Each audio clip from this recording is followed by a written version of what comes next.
শখ করে 25 কেজি আম এনেছিলাম, আফসোস 5 কেজিও খেতে পারিনি। এখন সবগুলো আম পেকে গেছে। এই আমগুলো কোন কোন উপায়ে ফ্রোজেন করলাম সেইগুলোই থাকছে আজকের ভিডিওতে। আসসালামু আলাইকুম আমার প্রিয় বন্ধুরা, তোমরা সবাই কেমন আছো? আলহামদুলিল্লাহ আমরা ভালো আছি। 4-5 দিন হবে আম এনেছিলাম 3 ক্যারেট, একটা আম্মুর জন্য, একটা বোনের জন্য, একটা আমার জন্য। আমগুলো আস্তে আস্তে পাকছিল এই 2-3 দিন, বাট আজকে দেখলাম সবগুলো আম পেকে গেছে। কিছু আম তো ফ্রিজে তুলে রাখছি, তারপরও এসে দেখি আরও হিউজ পরিমাণে আম। এখন ভাবলাম সেই আমগুলো কি করা যাবে। ইউটিউবে অনেকক্ষণ ঘাটাঘাটি করলাম কোন পদ্ধতিতে ফ্রোজেন করলে ফ্রেশ অ্যান্ড রং গন্ধ ঠিক রেখে আম খাওয়া যাবে।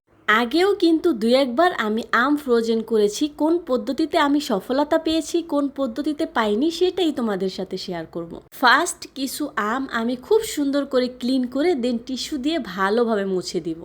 দেন যে কোনো পেপার, কাগজ বা টিস্যু যে কোনো কিছু দিয়ে মোড়ানো যাবে। আমি আমার বাচ্চাদের লেখার খাতাকেই কাজে লাগিয়ে ফেললাম। যে কোনো পেপার দিয়ে মুড়িয়ে রাখতে পারবে, কোনো সমস্যা নেই।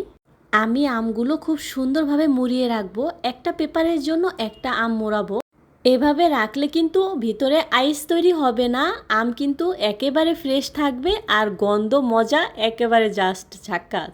আমরুপালি আম নিয়ে আসছি শখ করে। এত দামি আম তো আর নষ্ট করা যাবে না, বড় বড় সাইজের আম।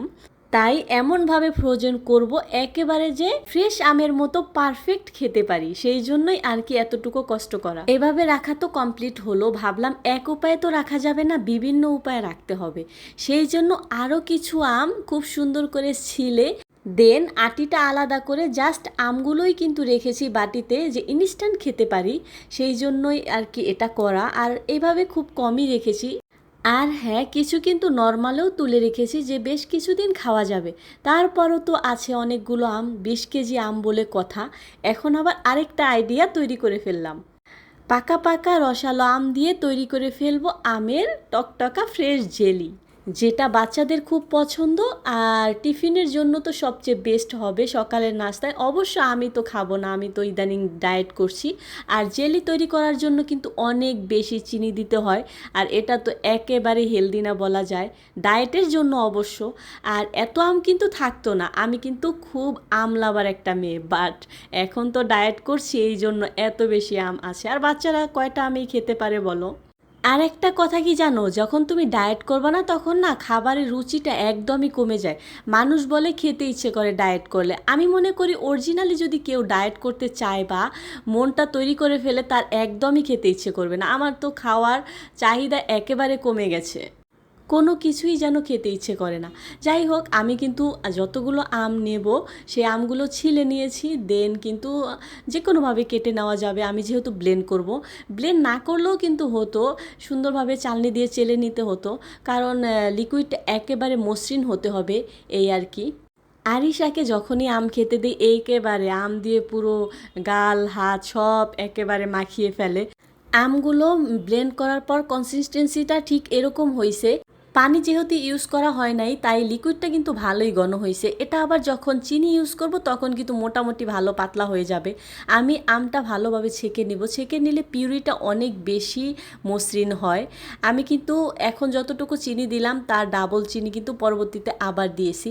যেহেতু আমি জেলিটা বেশ অনেক দিন রেখে খাবো, তাই আর একটু সাইট্রিক অ্যাসিড দিয়ে দিলাম, এই আর কি। লেবু দিয়েছি। বাসায় যে কোনো ফ্রুটস দিয়েই জ্যাম তৈরি করো না কেন, এত বেশি হেলদি অ্যান্ড মজা হয়। এটা কিন্তু বাইরের জ্যামগুলোতে এই মজা লাগে না, তারা অবশ্যই একটা এক্সট্রা ফ্লেভার দিয়ে রাখে, বাট বাসারটা কিন্তু সবচাইতে বেশি টেস্টি এবং মজাদার। এখন আমি খুব কম আঁচে খুব সুন্দর করে জাল করে নেব, যেন একটুও পানি না থাকে।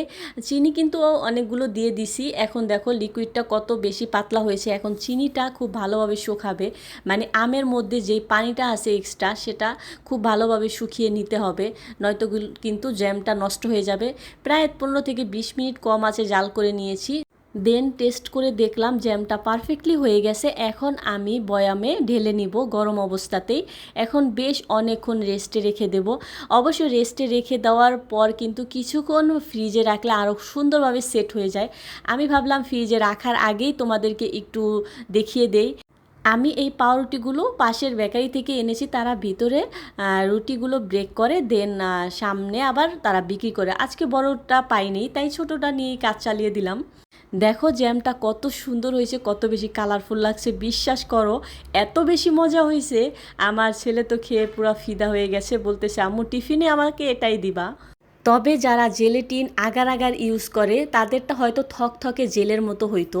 আর আমি যেহেতু জ্যাম তৈরি করেছি, এই এক্সট্রা কিছু কেমিক্যাল ইউজ করলাম না বাচ্চাদের জন্য। বাচ্চারা এটাই খুব মজা করে খাবে, ওইরকম জেলির মতো না করলে হবে। আম ফ্রোজেন পদ্ধতি কার কোনটা পছন্দ হয়েছে কমেন্ট করে জানিও।